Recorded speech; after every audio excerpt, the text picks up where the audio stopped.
ಏನಪ್ಪ ಪೇಪರ್ ತಿಮ್ಮ ಸಾರಿ ಪೇಪರ್ ಸಿಂಹ ಸಾರಿ ಪ್ರತಾಪ್ ಸಿಂಹ. ನಿನ್ನ ಪ್ರತಾಪನೋ ನೀನು ಯಾವ ಪ್ರದೇಶದ ಸಿಂಹನೋ ದೇವರೇ ಬಳ್ರಯ್ಯ. ಯಾಕಪ್ಪ ಮತ್ತೆ ಶುರು ಹಚ್ಕೊಂಡಿದ್ಯಾ? ಯಾಕೆ ನಮ್ಮ IT-BT ಮಿನಿಸ್ಟರ್ ಪ್ರಿಯಾಂಕ್ ಖರ್ಗೆ ಹಾಗೂ ಅವರ ಪೂಜ್ಯ ತಂದೆರಾದ ಮಲ್ಲಿಕಾರ್ಜುನ ಖರ್ಗೆ ಅವರ ಬಗ್ಗೆ ಮತ್ತೆ ಮಾತಾಡುವ ದುಸ್ಸಾಹಸಕ್ಕೆ ಕೈ ಇಟ್ಟಿದ್ಯಾ? ಇದು ಒಳ್ಳೇದಲ್ಲಪ್ಪ ಪೇಪರ್ ತಿಮ್ಮ. ಏನಪ್ಪ ಹೇಳಿದ್ಯಾ? RSS ಏನು ಒಂದು 10 ಒಳ್ಳೆ ಕೆಲಸಗಳು ಮಾಡಿದ್ದಾರೆ ಅಂತ ಹೇಳಿದ್ರೆ ಖರ್ಗೆ ಸಾಹೇಬರು, ನೀನೇನು ಕೇಳಿದೆ? RSS ವ್ಯಕ್ತಿತ್ವ ನಿರ್ಮಾಣ ಮಾಡುತ್ತೆ ಅಂತ ಹೇಳಿದೆ ಅಲ್ವಾ ಪೇಪರ್ ತಿಮ್ಮ? ಎಂತಹ ವ್ಯಕ್ತಿಗಳ ಹಾಗೂ ವ್ಯಕ್ತಿತ್ವ ನಿರ್ಮಾಣ ಮಾಡಿದೆ RSS ಗೊತ್ತೇನಪ್ಪ ನಿನಗೆ? RSSನ ಗೋಡ್ಸೆ ಅಂತ ಒಬ್ಬ ವಿಕೃತ ವ್ಯಕ್ತಿಯ ವ್ಯಕ್ತಿತ್ವನ ನಿರ್ಮಾಣ ಮಾಡಿದೆ ಗೊತ್ತಾ ನಿನಗೆ? ನಾರಾಯಣ್ ಆಪ್ತೆ ಅನ್ನೋ ಒಬ್ಬ ವಿಕೃತ ಕಾಮಿಯ ವ್ಯಕ್ತಿತ್ವ ನಿರ್ಮಾಣ ಮಾಡಿದೆ RSS ಗೊತ್ತಾ ನಿನಗೆ? ಅದೇ ರೀತಿ ಸಾವರ್ಕರ್ ಒಬ್ಬ ಯಾರು ಬ್ರಿಟಿಷರಿಗೆ ಶರಣು ಅಂತ ಹೇಳಿ ನಮ್ಮ ದೇಶದ ಇಂಡಿಪೆಂಡೆನ್ಸ್ ಮೂವ್ಮೆಂಟ್ ಏನಿದೆ ಅದರಲ್ಲಿ ಪಾಲ್ಗೊಳ್ಳದ ಸಂಘಟನೆ ನಿಮ್ಮ RSS. ಎಂಥ ವ್ಯಕ್ತಿತ್ವ ನಿರ್ಮಾಣ ಒಂದ್ಸತಿ ನೋಡೋಣೇನಪ್ಪ. ನಿಮ್ಮ ನಾರಾಯಣ್ ಆಪ್ತೆ ಮತ್ತೆ ಗೋಡ್ಸೆ ನಿಮ್ಮ ಗುರು ಸಾವರ್ಕರ್ ಜೊತೆ ಸೇರಿ ಭಾರತ ದೇಶದ ಪಿತಾಮಹದ ಮಹಾತ್ಮ ಗಾಂಧೀಜಿನ ಕೊಂದಾಕಿದ ಕ್ರಿಮಿಗಳು ಇವರು. ನಾರಾಯಣ್ ಆಪ್ತೆ ಹಿಸ್ಟ್ರಿ ಗೊತ್ತೇನಯ್ಯ ನಿನಗೆ? ಎಂಥ ವ್ಯಕ್ತಿತ್ವಪ್ಪ. ಅಲ್ಲಿ ಮಹಾತ್ಮ ಗಾಂಧಿನ ಕೊಂದ 3ನೇ ದಿವಸಕ್ಕೆ ಒಂದು ಅಮಾಯಕ ಹೆಣ್ಣು ಮಗಳು ಮನೋರಮಾ ಸಾಲ್ವೆ ಅಂತ ಒಂದು ಹುಡುಗಿನ ಮದುವೆ ಆಗಿದ್ರೇನು ಒಂದು ಅಮಾಯಕ ಹುಡುಗಿನ ತಗೊಂಡು ಲಾಡ್ಜ್ಗೆ ಇಟ್ಕೊಂಡು ಚಕ್ಕಂದ ಆಡ್ತಾ ಇರುವ ವ್ಯಕ್ತಿತ್ವ ನಿಮ್ಮ ನಾರಾಯಣ ಆಪ್ತೆದು. ಇನ್ನು ಗೋಡ್ಸೆದು ನಿಮ್ಗೆಲ್ಲರಿಗೂ ಗೊತ್ತಿರೋದೆ. ಗೋಡ್ಸೆಗೂ ಸಾವರ್ಕರ್ಗೂ ಏನು ಸಂಬಂಧ, ಎಂಥ ದೊಡ್ಡ ಸಂಬಂಧ ಅಂತ ಇಡೀ ದೇಶಕ್ಕೆ ಗೊತ್ತು. ಆಮೇಲೆ ಆ ಪಾಪಾತ್ಮ India's first terrorist Mahatma Gandhi ಕೊಂದಿರೋದು ಎಲ್ಲರಿಗೂ ಗೊತ್ತಿರೋ ವಿಷಯ. ಸಾವರ್ಕರು, ನಾರಾಯಣ್ ಆಪ್ತೆ, ಗೋಡ್ಸೆ ಅಂತ ವ್ಯಕ್ತಿತ್ವಗಳ ರೂಪಿಸಿರುವ ಈ RSS ಆಮೇಲೆ ಇನ್ನ ಎಂತೆಂಥ ವ್ಯಕ್ತಿತ್ವಗಳು ರೂಪಿಸಿದಿರಪ್ಪ. ಅಮಾಯಕರು ಆದ ಕಲ್ಬುರ್ಗಿನ ಕೊಂದ್ರು, ಧಾಬೋಲ್ಕರ್ನ ಕೊಂದ್ರು, ಚಿಕ್ಕ ಗುಬ್ಬಚ್ಚಿ ಅಂತಿದ್ದ ಗೌರಿ ಲಂಕೇಶ್ನ ಕೊಂದಿರೋ ನಿಮ್ಮ ಐಡಿಯಾಲಜಿಕಲ್ ಸಂಘಟನೆ ಸಂಘ ಹಾಗೂ RSS ಸೇರಿರೋ ಪಾಪಾತ್ಮಗಳು, ಪಾಪಿಗಳು ಇಂಥ ವ್ಯಕ್ತಿತ್ವವನ್ನು ರೂಪಿಸಿರುವ RSS ಹಾಗೂ ತಮ್ಮ ಸಹ ಸಂಘಟನೆ ಸಂಘದಲ್ಲಿದ್ದಾವಲ್ವ ಆ ಸಹ ಸಂಘಟನೆಗಳು. ನಿಮ್ಮ RSS ಆಗಲಿ, ಸಾವರ್ಕರ್ ಆಗಲಿ, ಗೋಡ್ಸೆ ಆಗಲಿ, ನಾರಾಯಣ ಆಪ್ತೆ ಆಗಲಿ ಇಂಥ ವ್ಯಕ್ತಿತ್ವವನ್ನು ರೂಪಿಸಿದ ಈ ಸಂಘ ನಿಮ್ದು RSS ಏನಿದೆ, ಯಾವತ್ತಾದ್ರೂ ದೇಶದ ಸ್ವಾತಂತ್ರ್ಯಕ್ಕಾಗಿ ದುಡಿದಿದ್ದೇನೆಯ? Quit India ಮೂವ್ಮೆಂಟಲ್ಲಿ ಯಾವತ್ತನ್ನ ಪಾಲ್ಗೊಂಡಿದ್ದೀರಾ? ಏನನ್ನ ಒಂದನ್ನ ಕೊಡುಗೆ ಇದ್ದಾನೆಯಾ? ಆಮೇಲೆ ನೀನು ಹೇಳ್ತೀಯಾ RSS ಹಾಗೂ ಸೇವಾದಳದ ಬಗ್ಗೆ ಮಾತಾಡ್ತೀಯಾ. 2 ವಿಚಿತ್ರವಾದ ಸಂಘಟನೆಗಳು. ಒಂದು RSS ನಿಮ್ಮ ಸಂಘ ಬೆಂಕಿ ಹಚ್ಚುವ ಸಂಘಟನೆ, ಸಮಾಜದಲ್ಲಿ ಕ್ಯಾಸ್ಟಿಸ್ಟ್ ಸಂಘಟನೆ, ಕೋಮವಾದಿ ಸಂಘಟನೆ. ಸೇವಾದಲ್ಲಿ ಯಾವತ್ತೂ ಇನ್ಕ್ಲೂಸಿವ್ ಸಂಘಟನೆಗಳಯ್ಯ, ಯಾವತ್ತೂ ಹಿಂದೂ ಮುಸ್ಲಿಂ ಕ್ರೈಸ್ತರು ಅಂತ ಭೇದ ಭಾವ ಮಾಡಿರೋ ಸಂಘಟನೆ ಅಲ್ಲ RSS. ಎಂಥ ಸಂಘಟನೆ ಕಣಯ್ಯ? ಪೇಪರ್ ತಿಮ್ಮ, ಎಂಥ ಸಂಘಟನೆ RSS? 1947ರಿಂದ ಒಂದು 50-55 ವರ್ಷ ತನ್ನ ಹೆಡ್ ಕ್ವಾರ್ಟರ್ಸ್ ಆದ ನಾಗ್ಪುರದಲ್ಲಿ ನಮ್ಮ ತ್ರಿವರ್ಣ ಧ್ವಜವನ್ನು ಹಾರಿಸಲೇ ಇಲ್ಲ ನಿಮ್ಮ RSS ಸಂಘಟನೆ. ಆದರೆ ಸೇವಾದಳ 1947ರಿಂದ ಹಿಡ್ಕೊಂಡು 2025 ತನಕ ಮೊನ್ನೆ ನಡೆದಿರೋ ಇಂಡಿಪೆಂಡೆನ್ಸ್ ಡೇ ತನಕ ತ್ರಿವರ್ಣ ಧ್ವಜವನ್ನು ಹಾರಿಸಿ ಒಂದೇ ಮಾತ್ರ ಮಾಡಿದ ಸಂಘಟನೆ ಕಣಯ್ಯ. ಯಾವತ್ತೂ RSS ತರ ಬೆಂಕಿ ಹಚ್ಚುವ ಸಂಘಟನೆ ಸೇವಾದಳ ಅಲ್ಲ, ಬೆಂಕಿ ನಂದಿಸುವ ಸಂಘಟನೆ ಸೇವಾದಳ. RSS ಅಂತ ಸಂಘಟನೆ ಎಂಥ ವ್ಯಕ್ತಿತ್ವಗಳನ್ನ ಹುಟ್ಟಾಕಿದ್ಯಪ್ಪ. ಗೋಡ್ಸೆ, ಆಪ್ತೆ, ಸಾವರ್ಕರ್, ಬಾಬ್ರಿ ಮಸ್ಜಿದ್ ಧ್ವಂಸ ಮಾಡಿದ ಅದ್ವಾನಿ, ಗುಜರಾತ್ ರೈಟ್ಸ್ ಅಲ್ಲಿ ಅಮಿತ್ ಶಾ, ನಿಮ್ಮ ನರೇಂದ್ರ ಮೋದಿ, ಯಾರ್ಯಾರು ಅವರ ಕೈ ತುಂಬ ರಕ್ತ ಇದೆ ಕಣಯ್ಯ. ರಕ್ತಪಾತದಲ್ಲಿ ಮುಳುಗಿದ RSS ಸಂಘಟನೆ. ಅವ್ರು ಎಂಥ ವ್ಯಕ್ತಿತ್ವಗಳನ್ನ ರೂಪಿಸಿದ್ದಾರೆ ಅಂದ್ರೆ ಸಮಾಜದಲ್ಲಿ ರಕ್ತಪಾತ ಮಾಡುವ ವ್ಯಕ್ತಿಗಳನ್ನ ರೂಪಿಸಿದ್ದಾರೆ. ಆದರೆ ಸೇವಾದಳ, ಕಾಂಗ್ರೆಸ್ಸು ಎಂಥ ವ್ಯಕ್ತಿತ್ವಗಳನ್ನ ರೂಪಿಸಿದೆಯಪ್ಪ. ಮಹಾತ್ಮ ಗಾಂಧಿ, ಜವಾಹರ್ಲಾಲ್ ನೆಹರು, ಪಟೇಲ್, ಅಂಬೇಡ್ಕರ್ ಅಲ್ವಾ, ಸುಭಾಷ್ ಚಂದ್ರ ಬೋಸ್, ಇಂದಿರಾ ಗಾಂಧಿ, ಮನಮೋಹನ್ ಸಿಂಗ್, ರಾಜೀವ್ ಗಾಂಧಿ, ಇಂಥ ವ್ಯಕ್ತಿತ್ವಗಳನ್ನ ರೂಪಿಸಿದೆ ಸೇವಾದಳ. ಸೇವಾದಳ ಯಾವತ್ತು ಸೇವಾದಳ ಕೈಯಲ್ಲಿ ಪ್ರೀತಿ ವಿಶ್ವಾಸ ಇದೆ ಹೊರತು ಯಾವತ್ತು ರಕ್ತ ಸೇವಾದಳ ಕೈಗೆ ಯಾವತ್ತೂ ಅಂಟ್ಕೊಂಡಿಲ್ಲ. ಸಾವರ್ಕರಿಂದ ಒಂದು ಏನನ್ನ ಉದ್ಧಾರ ಈ ದೇಶಕ್ಕಾಗಿರೋದು ಹೇಳಯ್ಯ ನೀನು ಪೇಪರ್ ತಿಮ್ಮ. ಈ ದೇಶನ ವಿಭಜಿಸುವ ಟೂ ನೇಷನ್ ಥಿಯರಿಯ ಪಿತಾಮಹ ಕಣಯ್ಯ.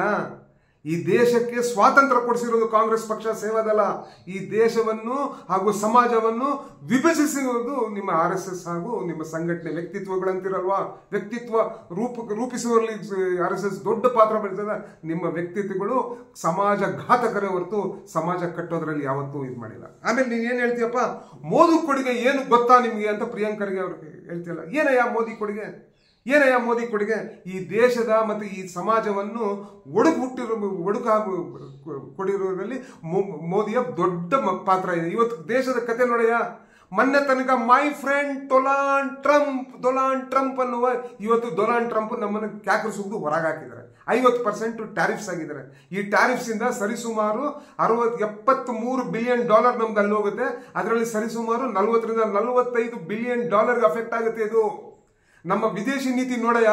ಇವತ್ತು ಹೋಗ್ಬಿಟ್ಟು ಲಾಲಾಂಕ್ ದಿಖಾನಾ ಹೇ ಅನ್ಬಿಟ್ಟು ಹೋಗ್ಬಿಟ್ಟು ಚೈನಾ ಹತ್ರ ಹೋಗ್ಬಿಟ್ಟು ಇವತ್ತು ಕಾಲಿಗೆ ಬೀಳ್ತಾವನೆ ಮೋದಿ. ಇದಾ ವಿದೇಶಿ ನೀತಿ ಅಂತ? ನಮ್ಮ ಪಂಚಶೀಲ ವಿದೇಶಿ ನೀತಿ ಗೊತ್ತಾ ನಿಮ್ಗೆ? ಜವಾಹರ್ಲಾಲ್ ನೆಹರು ನಾನ್ ಅಲೈನ್ ಮೂವ್ಮೆಂಟ್ ಇಡೀ ಪ್ರಪಂಚದಲ್ಲಿ ಅದೊಂದು ಶಿಖರ. ಅದು ಇವತ್ತು ನಾನ್ ಅಲೈನ್ ಮೂವ್ಮೆಂಟ್ ಅನ್ನೋದು. ಆಮೇಲೆ ನಮ್ಮ ಫಾರಿನ್ ಪಾಲಿಸಿ ಹೆಂಗಿತ್ತು ಗೊತ್ತಾ? ಮುಂಚೆ ಕೋಲ್ಡ್ ವಾರ್ ಟೈಮಲ್ಲೂ ಯಾರ ಜೊತೆನೂ ಸೇರದೆ ನಮ್ಮ ಜೊತೆ ಸರಿಸುಮಾರು 160 ರಿಂದ 170 ದೇಶಗಳು ನಮ್ಮ ಜೊತೆ ಇದ್ರು. ಇವತ್ತು ಯಾರ ಇದ್ದಾರೆ ನಮ್ಮ ಜೊತೆ? ಅಕ್ಕಪಕ್ಕ ಇರುವ ಶ್ರೀಲಂಕಾ, ಬರ್ಮಾ, ಪಾಕಿಸ್ತಾನ ಯಾರು ನಮ್ಮ ಕಡೆ ಇಲ್ಲ. ಇವತ್ತು ಹೋಗ್ಬಿಟ್ಟು ನಾವು ಚೈನಾನ ಕಾಲಿಡಿತಾ ಇದೀವಿ. ನೆಹರು ಕೊಡುಗೆ ಏನು ಅಂತ ಕೇಳ್ತೀಯ ಪೇಪರ್ ಸಿಂಹ? ಅಬ್ಬಾ, ನಿನ್ನ ಪ್ರತಾಪ, ನಿನ್ನ ಸಿಂಹ ಗರ್ಜನೆ. ನೆಹರು ಕೊಡುಗೆ ಕೇಳಬೇಕಂದ್ರೆ ನಿಮ್ ತಂದೆ ಮನೇಲಿ ತಂದೆ ಇದ್ರೆ ಹೋಗಿ ಕೇಳಯ್ಯ. ನಿನಗೆ ಚಡ್ಡಿ ಹೊಲಿಸ್ಕೊಟ್ಟಿರೋದು ಯಾರು ಅಂತ ಕೇಳಯ್ಯ. ಈ ದೇಶದಲ್ಲಿ ಬ್ರಿಟಿಷರು ಇಡೀ ಎಲ್ಲ ದೋಚ್ಕೊಂಡು ಹೋದಾಗ 1947ರಲ್ಲಿ ಫ್ರಮ್ ಸ್ಕ್ರಾಚ್ ಕಟ್ಟಿರ್ತಾರೆ ಈ ದೇಶನ. ಈ ದೇಶದಲ್ಲಿರುವ ಬಹುತೇಕ ಸ್ಕೂಲ್ಗಳು, ಬಹುತೇಕ ಕಾಲೇಜುಗಳು, ಬಹುತೇಕ ದೊಡ್ಡ ಹೈಯರ್ ಲರ್ನಿಂಗ್ ಇನ್ಸ್ಟಿಟ್ಯೂಟ್ಸ್ ಏನಿದೆ ಕಟ್ಟಿರೋದು ಜವಾಹರ್ಲಾಲ್ ನೆಹರು. ನೆಹರುವಿನ ಸೆಕ್ಯುಲರಿಸಂ ತಂದ್ಬಿಟ್ಟು ಇವತ್ತು ನಿಮ್ಮಂತ ಕೋಮುವಾದಿ ಪಕ್ಷಗಳು 3 ಸತಿ ಅಧಿಕಾರದಲ್ಲಿದ್ರೇನು ನಮ್ಮ ಸಂವಿಧಾನನ ಮುಟ್ಟದಂಗೆ ಮಾಡಿರೋದು ಜವಾಹರ್ಲಾಲ್ ನೆಹರು. ನಿನಗೆ ನಿಮ್ಮ ಪೂರ್ವಜರಿಗೆ, ನಿಮ್ಮ ತಂದೆ, ನಿಮ್ಮ ತಾತರಿಗೆ ಎಲ್ಲರಿಗೂ, ನಿಮ್ಮ ಮನೆಯವ್ರಿಗೆ ಎಲ್ಲರಿಗೂ ಪೋಲಿಯೋ ಡ್ರಾಪ್ಸ್ ಹಾಕಿರೋದು ನೆಹರು ಕಣಯ್ಯ. ನೀನು ಇಷ್ಟು ಲೆವೆಲ್ ಬಂದಿರೋ ಕಾರಣನೇ ನೆಹರು. ನೋಡು ಪ್ರತಾಪ್ ಸಿಂಹ, ನೀನಾಗ್ಲಿ ನಿನ್ನ ಸೈದ್ಧಾಂತಿಕ ಗುರುಗಳು ಯಾರ್ಯಾರಿದಾರೋ, ಸಾವರ್ಕರ್ ಆಗ್ಲಿ, ಇವರೆಲ್ಲರೂ ನೆಹರು ಕಾಲಿನ ಧೂಳಿಗೂ ಸಮಾನ ಇಲ್ಲ ಕಣಯ್ಯ. ನೆಹರು ಮಾಡಿದಷ್ಟು ನಿಮ್ಮ ಇಡೀ RSS ಖಾನ್ದಾನ್ ಇವತ್ತು 18 ವರ್ಷನೋ 20 ವರ್ಷ ಆಳ್ವಿಕೆ ಮಾಡಿದಾರಲ್ವಾ, ನೀವು ನೆಹರು ಮಾಡಿರೋ 5% ಕೆಲಸನೂ ಮಾಡೋದು ನಿಮ್ ಕೈಯಲ್ಲಿ ಆಗಿಲ್ಲ. ಅರ್ಥ ಮಾಡ್ಕೊಳ್ಳಿ. ನೀವೆಲ್ಲ ಟಿಪ್ಪರ್ಲಾಗ ಹಾಕಿದ್ರೇನು ನೆಹರು ಕಾಲಿನ ಧೂಳಿಗೂ ಸಮ ಆಗಕ್ಕೆ ಸಾಧ್ಯನೇ. ಆಮೇಲೆ ಏನ್ ಹೇಳಿದೆ ಪ್ರತಾಪ್ ಸಿಂಹ? ಪ್ರಿಯಾಂಕರ್ಗೆ ಅವರು PUC ಫೇಲ್ ಅಂತ ಹೇಳ್ತೀರಾ? ಆಯ್ತಪ್ಪ, ಒಂದು ಚಾಲೆಂಜ್ ತಗೋಗ್ರು. ಇವತ್ತು ಪ್ರಿಯಾಂಕರ್ಗೆ ಅವರು 100 IT-BT ಮೋಸ್ಟ್ ಇನ್ಫ್ಲೂಯೆನ್ಷಿಯಲ್ ಪೀಪಲ್ ಅಲ್ಲಿ ವಿತಿನ್ 10 ಇದ್ದಾರೆ. ನಿನ್ನ ಯೋಗ್ಯತೆಗೆ ಇದೆಯೇನಪ್ಪ? ನೀನು ಹೇಳಪ್ಪ, ನೀನ್ ಇದೆಯಾ? ಇವತ್ತು ನಿನ್ನ ಪಕ್ಷದವ್ರೆ ನಿನ್ನ ಹೊರಗಾಕವ್ರೆ. ಒಂದ್ಸತಿ MP ಆದ್ಮೇಲೆ ನಿನಗೆ ಟಿಕೆಟೇ ಕೊಟ್ಟಿಲ್ಲ. ಯಾರನ್ನ ಯಾಕೆ ಕಂಪೇರ್ ಮಾಡ್ತೀಯಾ? ಆಯ್ತಪ್ಪ, ಚಾಲೆಂಜ್ ಮಾಡ್ತೀನಿ. ಒಂದು ವೇದಿಕೆ ನಾನೇ ಸಿದ್ಧತೆ ಮಾಡ್ತೀನಿ. ಬರ್ತೀಯಾ? ಒಂದು IT-BTನೋ, ಒಂದು ಇಂಡಸ್ಟ್ರಿ ಕಾಮರ್ಸ್ ಬಗ್ಗೆನೋ, ನೀನು ಹೇಳಿರೋ ಸಬ್ಜೆಕ್ಟ್ ಬಗ್ಗೆ ಪ್ರಿಯಾಂಕರ್ಗೆ ಅವ್ರ ಮುಂದೆ ನೀನು ಇಂಗ್ಲೀಷಲ್ಲಿ ಮಾತಾಡೋ ತಾಕತ್ತಿದ್ದೇನೆ ನಿನಗೆ. ಆಮೇಲೆ ಪ್ರಿಯಾಂಕರ್ಗೆ ಬಗ್ಗೆ ಮಾತಾಡೋದು ಬಿಡು, ಅವ್ರ ತಂದೆ ಬಗ್ಗೆ ಮಾತಾಡ್ತೀಯ. ಅವ್ರ ಕೊಡುಗೆ ಗೊತ್ತೇನಯ್ಯ ನಿನಗೆ? ಆಫ್ಟರ್ ಆಲ್ ನೀನು ಒಬ್ಬ ಒನ್ ಟೈಮ್ MP. ಅದು ವಿಜಯ್ ಶಂಕರ್ ಕಾಲ್ಗೆ ಹೋಗಿ ಬೀಳ್ಬೇಕು ನೀನು. ವಿಜಯ್ ಶಂಕರ್ ಅವತ್ತೇನನ್ನ ಬಿಡದೇ ಇದ್ದಿದ್ರೆ ನಿನ್ನ ಯೋಗ್ಯತೆಗೆ ನಿನ್ನ ಜನ್ಮದಲ್ಲಿ ನೀನು MP ಆಗೋಕೆ ಸಾಧ್ಯ ಆಗ್ತಿರಲಿಲ್ಲ. ಏನಯ್ಯ ಹೇಳ್ತೀಯ? ಏನ್ ಹೇಳ್ತೀಯ ನೀನು? ಮಲ್ಲಿಕಾರ್ಜುನ ಖರ್ಗೆ ಒಬ್ಬ ಏನು ಸುಲ್ತಾನ್ ಆಫ್ ಗುಲ್ಬರ್ಗನ? ಪ್ರತಾಪ್ ಸಿಂಹ, ಮಲ್ಲಿಕಾರ್ಜುನ ಖರ್ಗೆ ಅವರ ಕೊಡುಗೆ ಗುಲ್ಬರ್ಗಕ್ಕೆ ಮಾತ್ರ ಅಲ್ಲ, ಇಡೀ ಹೈದರಾಬಾದ್ ಕರ್ನಾಟಕ, ಇಡೀ ನಾರ್ತ್ ಕರ್ನಾಟಕಕ್ಕೆ ಅವರು ಬಹುದೊಡ್ಡ ಕೊಡುಗೆ. ಇವತ್ತು ಬರೀ 371 ಅಲ್ಲಿ ಅವ್ರು ಕೊಟ್ಟಿರೋ ಎಂಪ್ಲಾಯ್ಮೆಂಟ್ ಕೊಟ್ಟಿದಾರಲ್ವಾ ನಮ್ಮ ಭಾಗದ ಹುಡುಗರಿಗೆ.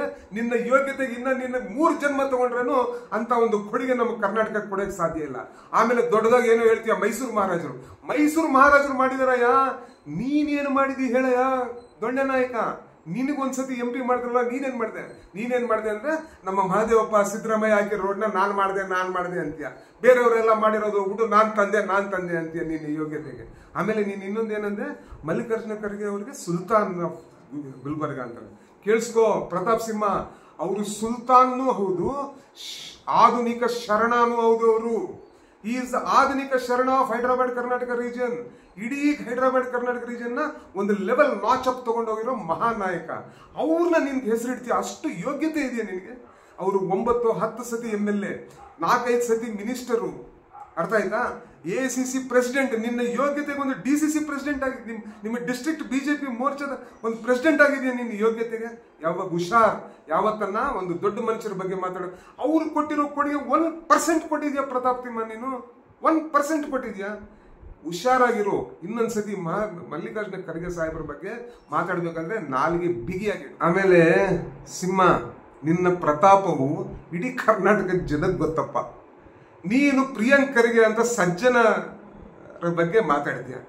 ಯಾವತ್ತನ್ನ ಪ್ರಿಯಾಂಕ್ ಖರ್ಗೆ ಅವರು ನಿಂತರ ಹೆಂಡತಿನ ತಂಗಿ ಅಂತ ಹೇಳ್ಬಿಟ್ಟು ಎಲ್ಲನ ಸೈಟ್ ತಗೊಂಡವ್ರ ಪ್ರತಾಪ್ ಸಿಂಹ? ಎಲ್ಲನ್ನ ಒಂದ್ ತೋರಿಸ್ಬಿಡ.